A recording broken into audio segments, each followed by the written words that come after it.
Bill, you were saying there was lots of damage in Delaware, too. Yeah, so it wasn't just the flooding. Flooding was the primary thing, but we had some damage reports. In fact, I want to start you out with that. So these are the storm reports from the National Weather Service. We bring you down to Newcastle County, where we were on the air covering a severe thunderstorm warning at that time. A couple of reports here, and the National Weather Service said they're going to let us know tomorrow if they're actually going to go survey this to see if it was a tornado. Middletown. Damage in a neighborhood on the north side of Middletown, large neighborhood entrance sign. It was completely knocked down, trees knocked down, part of a roof torn off, and that was via social media. And then you go a little farther up and you got Odessa. Then you go up here to McDonough. And this was another one that had, roofs ripped off of houses, okay, along Hyatt's Corner Road. That was where they said a tornado was possible with that particular storm. So we'll watch. That was where the biggest damage occurred, the flooding to the north. Goodness gracious, what a day. Look at all these 74 flash flood reports within this box, a total of 137 reports. Fortunately, right now, the storm is gone. The storm is about 35 miles offshore, so you can rest easy tonight.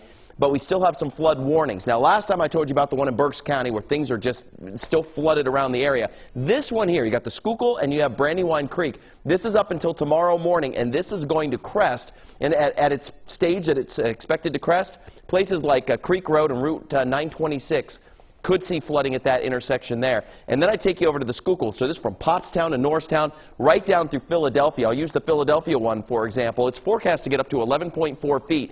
Kelly Drive will likely be flooded between North Ferry Road and Falls Bridge. So if you travel this to work every day, you're probably not tomorrow morning. In fact, for a little perspective, up around Manayunk, Main Street, parts of it flood at 12 feet. The forecast is for 11.5. So that's up there. So that's something we're watching, and that's all the water that we had today that's slowly going to take its time to run down all these creeks and rivers, eventually to the Delaware River, eventually offshore. So that's what we're going to be watching. Now, tomorrow, there are more storms forecast. They're scattered in the afternoon. A good portion of our day is going to be dry. We start out with low clouds and fog. We're dry in the morning. We get into the afternoon, and some stray showers and storms rolling through. They're not going to be like they were today. Little accumulation. They're going to race along. We don't need anything else.